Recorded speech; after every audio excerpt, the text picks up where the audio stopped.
केंद्रीय गृहमंत्री अमित शहा आज महाराष्ट्राच्या दौऱ्यावरती आहेत। अमित शहा रत्नागिरी आणि सांगलीमध्ये प्रचार सभा घेणार आहेत। महायुतीचे उमेदवार नारायण राणे आणि संजय काका पाटील यांच्या प्रचारार्थ अमित शहा आज प्रचार सभांचा धडाका लावणार आहेत। राज्यात प्रचारासाठी राहुल गांधी दुसऱ्यांदा मैदानात उतरलेत। रवींद्र धंगेकरांसह महाविकास आघाडीच्या इतर उमेदवारांसाठी पुण्यात राहुल गांधींची सभा होणार आहे। पुणे, शिरूर, मावळ आणि बारामतीच्या महाविकास आघाडीच्या उमेदवारांसाठी राहुल गांधी एकत्रितपणे सभा घेत आहेत। कोकणात आज राजकीय शिमगा पाहायला मिळणार आहे। रत्नागिरी सिंधुदुर्ग मतदारसंघातील महाविकास आघाडीचे उमेदवार विनायक राऊत यांच्या प्रचारासाठी उद्धव ठाकरे सभा घेणार आहेत। कोकणात आज ठाकरेंची तोफ धडाडणार आहे। पाचव्या टप्प्यातील निवडणुकीचे अर्ज भरण्याचा शेवटचा दिवस आहे। महायुतीचे उमेदवार रवींद्र बायकर, उज्ज्वल निकम, यामिनी जाधव, कपिल पाटील शक्ती प्रदर्शन करत आज उमेदवारी अर्ज भरणार आहेत। भिवंडी लोकसभा मतदारसंघातून महायुतीचे उमेदवार कपिल पाटील आज उमेदवारी अर्ज दाखल करणार आहेत। यावेळी राज्याचे उपमुख्यमंत्री देवेंद्र फडणवीस यांची प्रमुख उपस्थिती असेल, तर हजारो नागरिकांच्या आणि कार्यकर्त्यांच्या उपस्थितीत जोरदार शक्ती प्रदर्शन देखील केलं जाणार आहे। राजन विचारेंच्या प्रचारासाठी नवी मुंबईत रॅली काढण्यात आली। यावेळी राजन विचारे यांनी महायुतीवरती टीका केली। जनता सुज्ञ आहे आणि त्यांना माहिती आहे की कोण गद्दार आहे आणि कोण निष्ठावान आहे, त्यामुळे जनता आम्हाला निवडून देईलच असा विश्वास राजन विचारेंनी व्यक्त केला। 20 वर्षांनंतर संजय निरुपम शिवसेनेत घर वापसी करतायत। आज मुख्यमंत्री एकनाथ शिंदेंच्या उपस्थितीत पक्षप्रवेश सोहळा संपन्न होणार आहे। शरद पवार आज रावेर लोकसभा मतदारसंघाच्या दौऱ्यावरती आहेत। यावेळी महाविकास आघाडीचे उमेदवार श्रीराम पाटील यांच्या प्रचारासाठी ते जाहीर सभा घेणार आहेत। खडसेंच्या बालेकिल्ल्यात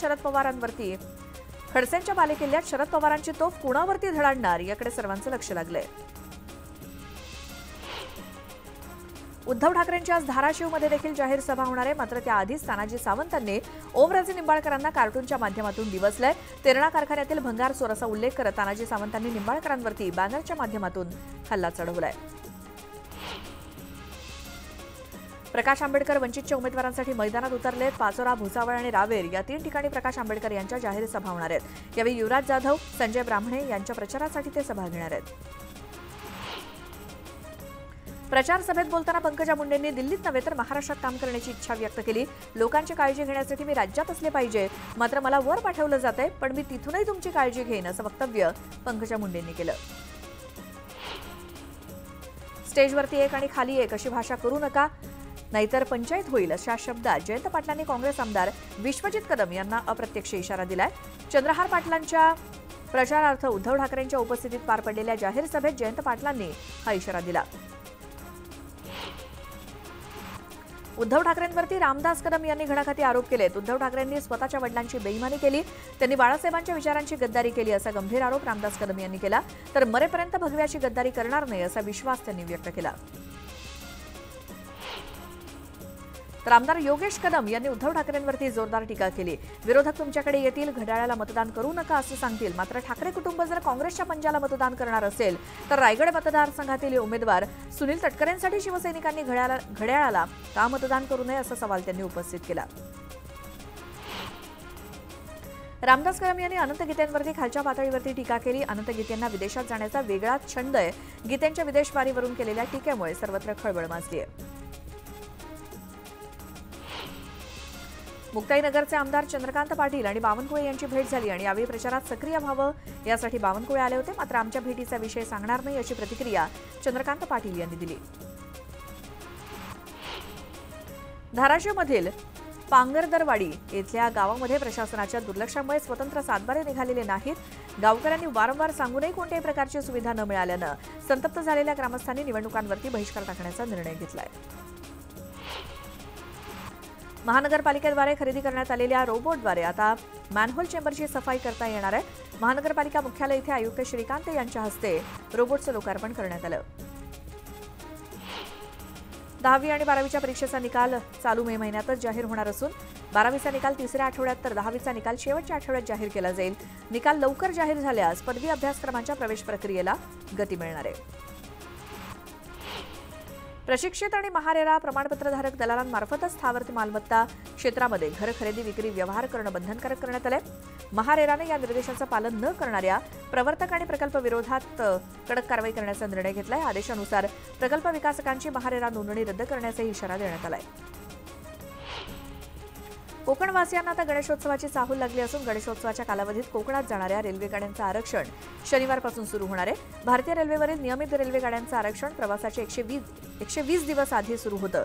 त्यामुळे 1 सप्टेंबर रोजी धावणाऱ्या कोकणातील रेल्वे गाडीचे तिकीट 4 मे पासून काढता येणार आहे। मुंबईतील विविध रस्त्यांचं सिमेंट काँक्रिटीकरणाचं काम प्रगतीपथावरती असून या सर्व रस्त्यांची कामं पावसाळ्यापूर्वी म्हणजेच 31 मे पर्यंत पूर्ण करावीत। तसंच काँक्रिटीकरणाचे रस्ते हे वाहतूक योग्य स्थितीत ठेवावेत असे आदेश महापालिका आयुक्तांनी दिलेत। पावसाळ्यात सुरू राहतील अशा प्रकारचे रस्ते काँक्रिटीकरणाची कोणतीही नवीन कामं हाती घेऊ नयेत अशा देखील सूचना देण्यात आल्या आहेत। पुण्यामध्ये शिवाजीनगर हिंजवडी मेट्रो मार्गिकेवरील वेधशाळा चौक परिसरात टाटा मेट्रो स्थानकाचं काम सुरू करण्यात आलंय।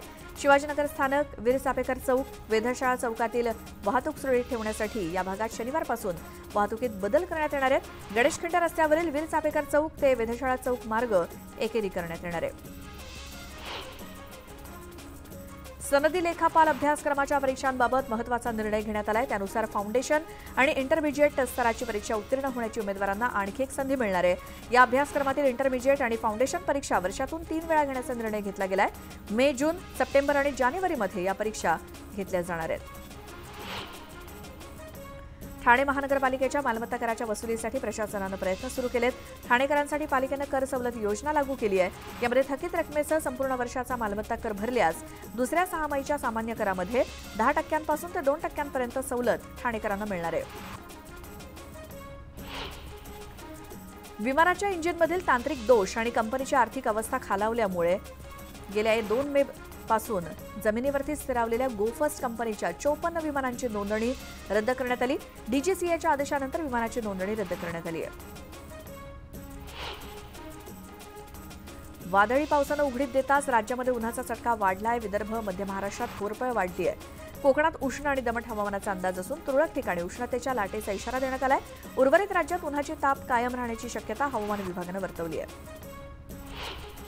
मे महिन्यामध्ये देशाच्या बहुतांश भागात कमाल तापमान सरासरीपेक्षा अधिक राहणार आहे। विदर्भ, मराठवाड्यात उष्णतेच्या तीव्र लाटा येण्याची शक्यता आहे, तर कोकण आणि मध्य महाराष्ट्रात कमाल तापमान सरासरीपेक्षा अधिक राहण्याचा अंदाज हवामान विभागानं वर्तवला आहे। देशात उष्णतेची लाट पसरली असून नवी मुंबईचा पारा देखील 40 अंशांवरती पोहोचलाय।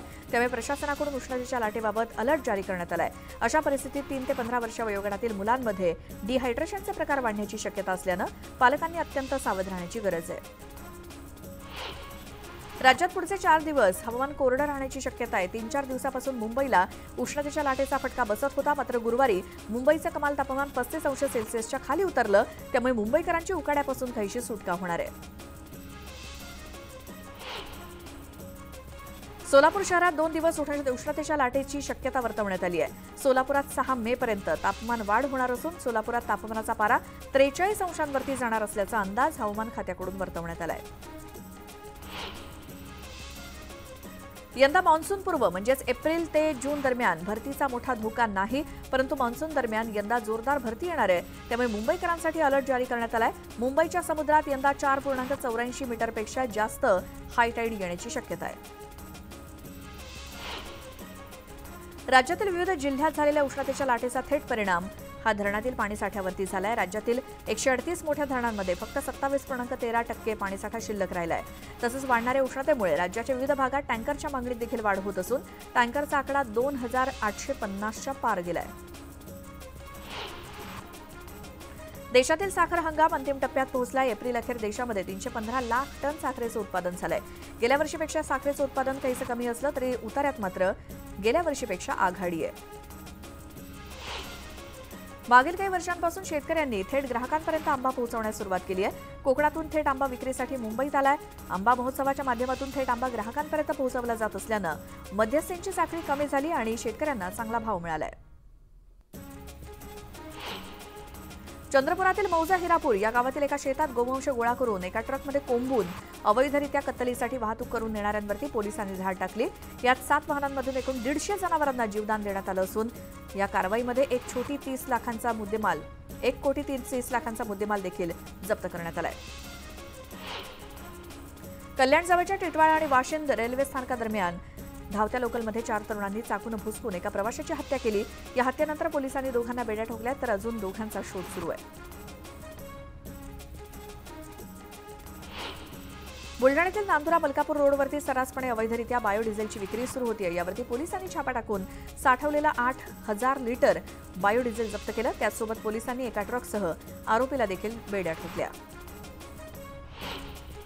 महाराष्ट्रासह नागालँड, अरुणाचल प्रदेशात, दिल्लीमध्ये गाड्या चोरून त्यांचे खोटे कागदपत्र तयार करून विक्री करणारी टोळी नवी मुंबई पोलिसांनी जेरबंद केली आहे. एकूण 9 आरोपींना ताब्यात घेण्यात आलं असून त्यांच्याकडून तब्बल 29 ट्रक म्हणजे 5 कोटींच्या वर मुद्देमाल हस्तगत करण्यात पोलिसांना यश आलंय. पुणे शहरातील 1000 सराईतांचे पोलीस आयुक्त अमितेश कुमार यांनी झाडाझडती घेतली. शहरातील 109 पोलीस चौक्यांमध्ये सराईतांना बोलवून त्यांची चौकशी करण्यात आली आणि शहरातील पोलीस चौक्यांचं सक्षमीकरण करण्यास प्राधान्य देण्यात येणार असल्याचं पोलीस आयुक्तांनी सांगितलं. अर्जुनी मोरगाव तालुक्यातील राघोबा देवस्थानच्या पहाडीवरती गेलेल्या तरुणावरती अस्वलानं हल्ला केला. या हल्ल्यात तरुण गंभीर जखमी झाला असून त्याच्यावर रुग्णालयात उपचार सुरू आहेत. वर्सोवा उड्डाणपुलावरती कडेला उभ्या असलेल्या ट्रकला मागून येणाऱ्या रिक्षाची जबर धडक बसली. या भीषण अपघातात रिक्षा चालक गंभीर जखमी झाल्याची माहिती मिळते. यात रिक्षाचं देखील मोठं नुकसान झालंय. सांगलीमध्ये महाविकास आघाडीची सभा पार पडली. यावेळी बोलताना सांगलीचं मन हे भगवं असल्याचं उद्धव ठाकरेंनी म्हटलं. सांगलीची जागा काँग्रेसकडून गेली हे मान्य आहे, मात्र आपणही कोल्हापूर, रामटेक आणि अमरावतीची जागा सोडल्याचं उद्धव ठाकरे म्हणाले. यावेळी बोलताना त्यांनी भाजपवरती निशाणा साधला. राज्यात महाविकास आघाडी हातात हात घालून काम करते, मात्र सांगलीचा अपवाद असल्याचं स्पष्टीकरण जयंत पाटील यांनी दिलं. अपक्षांना निवडून देणं फार धोक्याचं आहे, त्यामुळे चंद्रहारचं काम करा, अन्यथा माझा तुम्हाला शेवटचा नमस्कार असा इशारा त्यांनी दिला. सांगलीत महाविकास आघाडीचे उमेदवार चंद्रहार पाटील यांच्या प्रचारार्थ सभा झाली. यावेळी काँग्रेस नेते विश्वजित कदम यांनी भाष्य केलं. सांगलीची जागा काँग्रेसला मिळावी यासाठी आम्ही पक्षाकडे आग्रही भूमिका मांडली, मात्र प्रमुख नेत्यांच्या बैठकीत वेगळा निर्णय झाला, त्यामध्ये काही गैरसमज निर्माण झाले असं विश्वजित कदम म्हणाले. जसं तुम्ही वाघ आहात तसे आम्ही सांगलीचे वाघ आहोत असंही त्यांनी स्पष्ट केलं. शशिकांत शिंदे यांच्या प्रचारासाठी पाचवडमध्ये सभा झाली. यावेळी अमोल कोल्हे यांनी उदयनराजेंच्या कॉलर उडवण्याच्या स्टाईलची खिल्ली उडवली.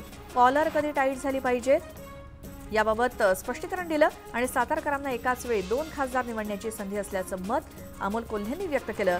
भाजपच्या राज्यसभेची अजून 2.5 वर्ष बाकी आहेत, त्यामुळे शशिकांत शिंदेंना लोकसभेसाठी निवडून दिल्यास साताऱ्याला 2 खासदार मिळतील असं ते म्हणाले. जर इटलीच्या सुनेला स्वीकारू शकता तर मग आपल्या सुनेला का स्वीकारू शकत नाही असं म्हणत भाजपच्या नेत्या शाहिना एनसी यांनी शरद पवारांवरती टीका केली.